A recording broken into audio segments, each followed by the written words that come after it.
Hi, everyone, and thank you for joining me today for the Stretch Your Check webinar. Again, my name is Andrea Johnson, and I am a personal finance coach.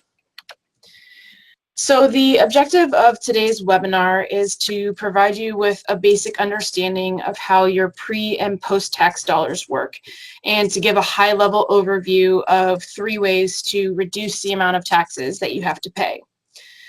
Please keep in mind that we won't be going into very specific details today because ultimately the availability and use of benefits will vary from person to person depending on income level, employer-sponsored options, and personal preference.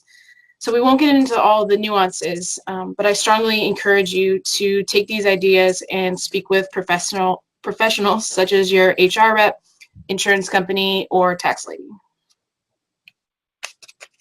So here we're looking at 2 savvy ladies. They live in the same city, carpool to the same office, and make the same salary. They both contribute $500 a month to retirement and set aside $50 a month for healthcare.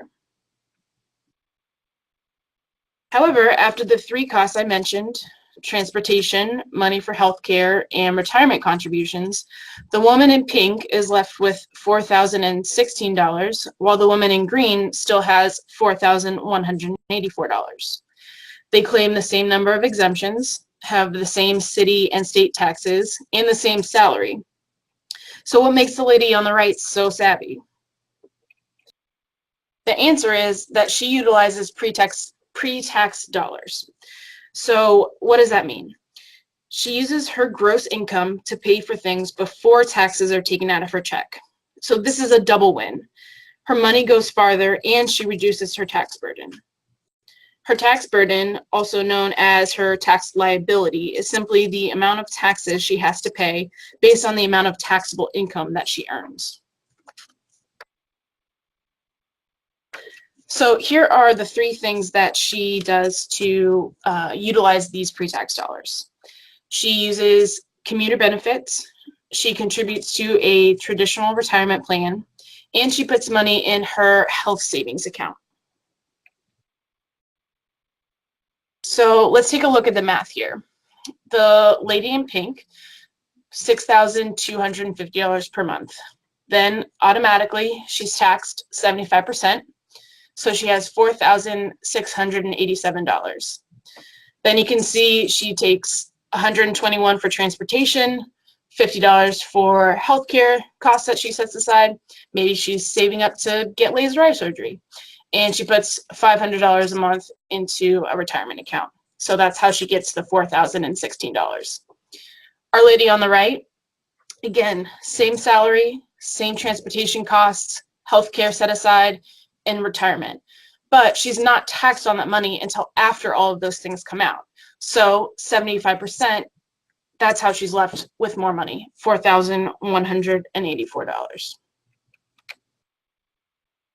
So the first option that she uses for saving money are commuter benefits. And commuter benefits are something that can be offered through your employer if you are in a company that has 20 or more employees in certain cities. By law, they have to provide that for you. It's also possible that you could be in a company that has fewer than 20 employees, and it may be offered because your employer saves money on their taxes if they have people participate.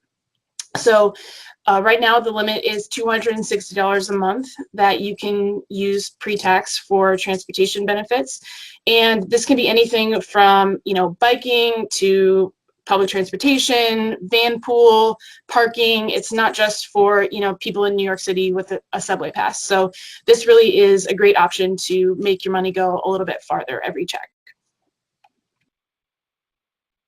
So, it may seem like, oh, well, it's easy to just keep paying for transportation the way that I have been, or, well, how much money is it really saving me? But someone who is spending $121 a month on transportation, who's taxed 25%, is going to save $363 annually by using commuter benefits. So the next way that a savvy lady will save money is by contributing to a retirement account. And we know that contributing to retirement accounts is very important to set yourself up for future success. But I want to go over a little bit the different ways that traditional versus Roth accounts affects your taxes and what those accounts mean.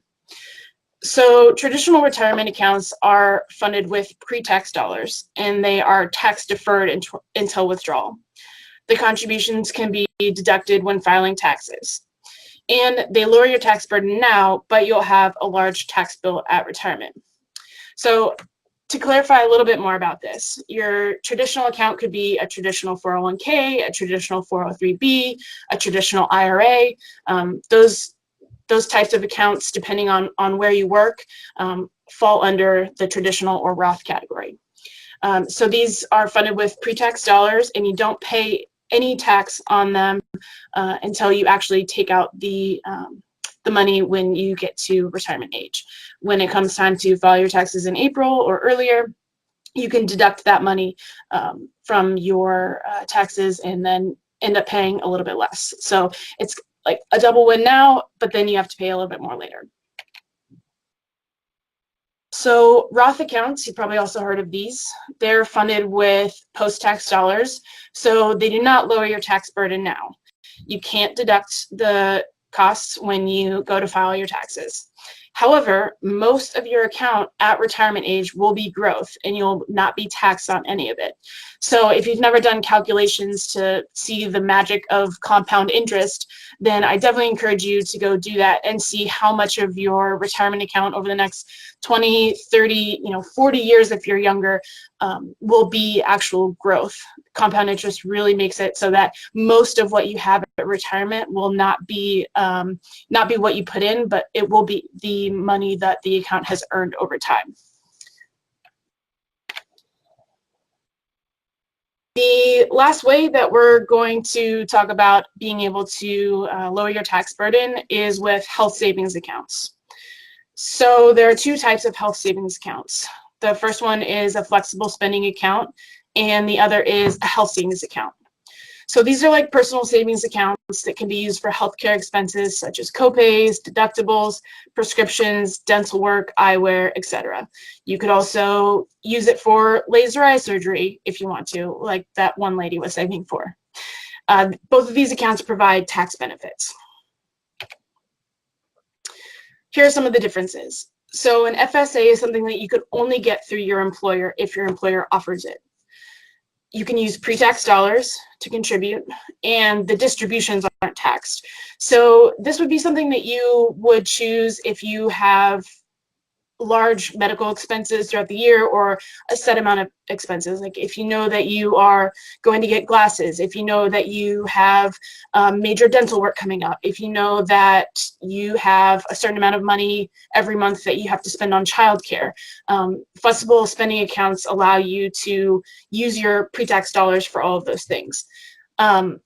One of the things about pre-tax dollars is that they're use it or lose it accounts. So what that means is, you don't want to contribute $50 a month if you're someone who just kind of goes to the doctor every once in a while and you don't really have a lot of medical expenses.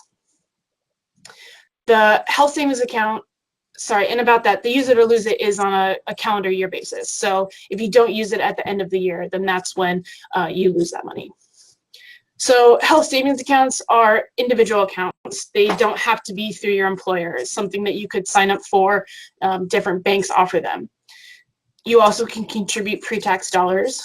The distributions aren't taxed, and the contributions are tax deductible. So this is, a triple win. You're really maximizing any money that you want to spend for healthcare here.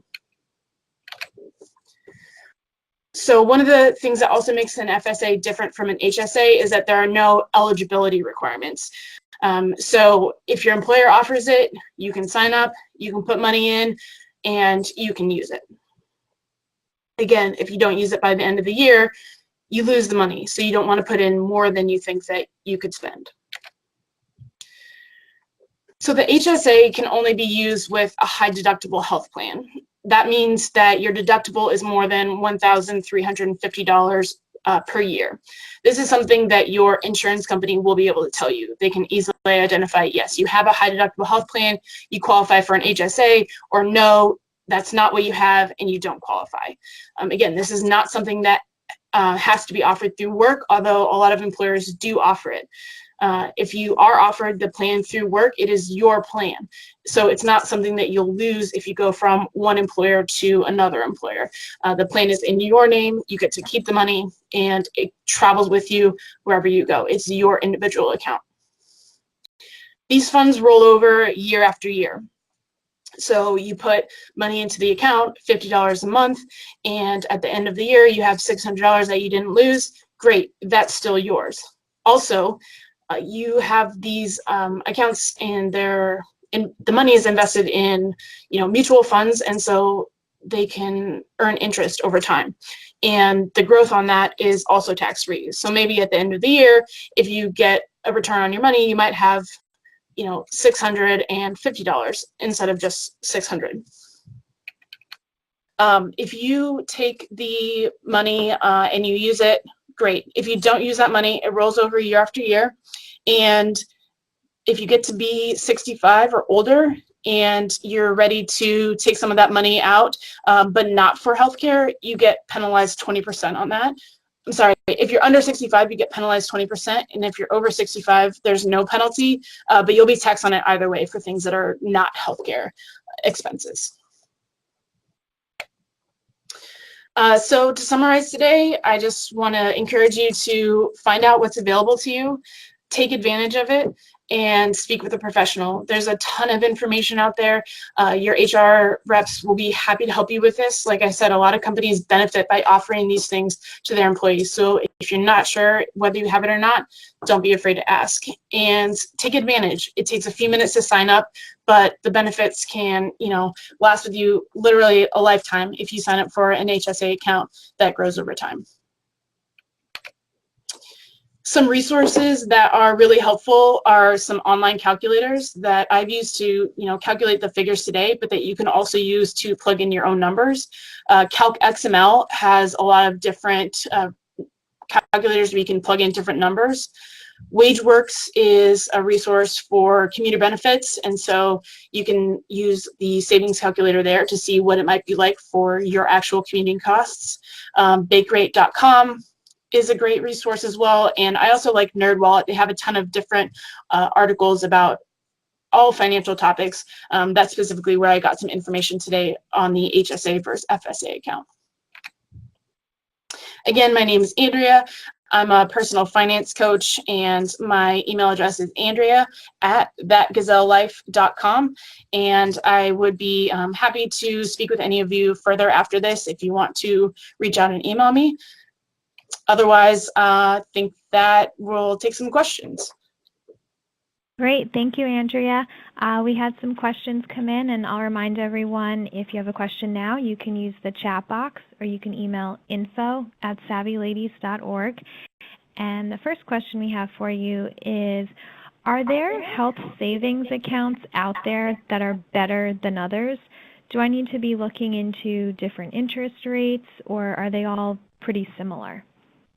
Just like there are different kinds of mutual funds, there are different kinds of, mutual funds that can go into your health savings account. So a health savings account in general is the same thing, but you do want to look for the different options that are available through different banks, because you want to be able to get mutual funds that have a high rate of return, a good track record of success. You don't necessarily want to invest, in my opinion, in a fund that's just been open for a year. It's really good to see 10% growth is ideal over a period of 5 or 10 years. And so being able to choose a provider that can give you a health savings account where you have different options to look into and to choose what to invest in that's where you're going to get the most bang for your buck, let's say, is if you choose something that has different options where you can really see what you're investing in and how much what the rate of return has been over time.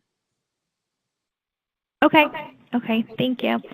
The next question is, do I have to choose between my company's 401k plan and a Roth account, or is it possible to have both?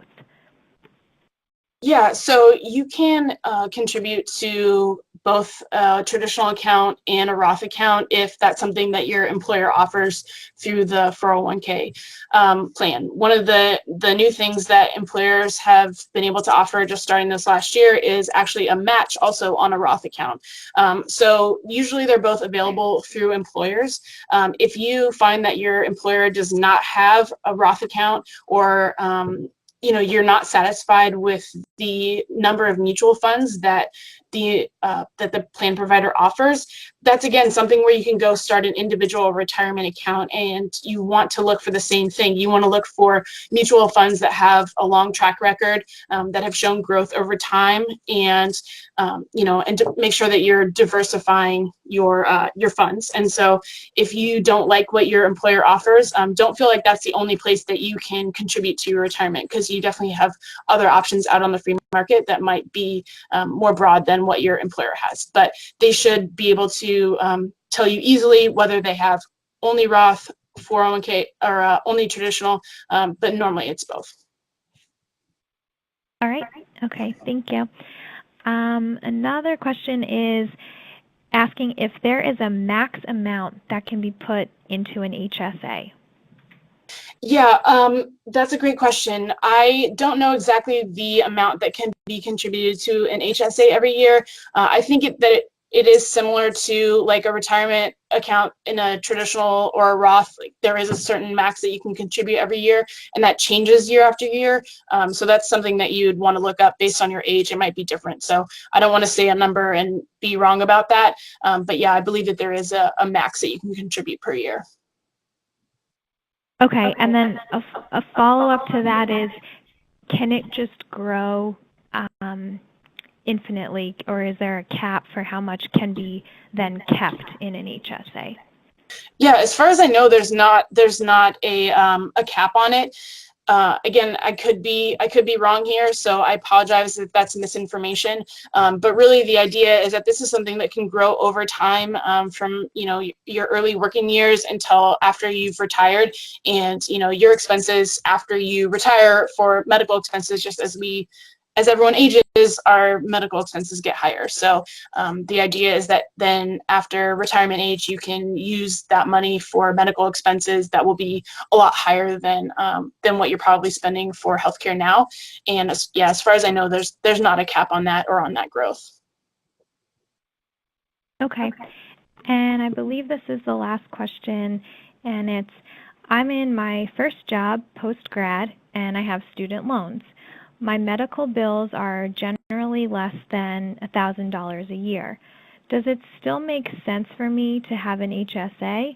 I'm really struggling with cash flow month to month and trying to decide. Yeah, so while the HSA does provide tax benefits, I would say in your situation, it's not worth it to tie up that money and put it into something that you may or may not spend that year. Really, paying off your student loans is your priority, and that should be where any extra money that you have is going. And then if you have healthcare expenses that are coming up, you can put some aside in your budget and just say, hey, this is for the doctor's appointment I need next month, my $20 copay. But yeah, I would not recommend that you go for an HSA, because really clearing up your student loan should be your biggest priority. Okay, good to know. So those are the questions we have. So I want to thank you, Andrea, for a really great presentation, and I'll let everyone know that the links included, as well as Andrea's email address, which is andrea@thatgazellelife.com, will be sent out in a follow-up email if you didn't have a chance to write it down. So I want to thank everyone for joining us today and asking questions, and thank you again so much, Andrea. Thank you. Bye-bye.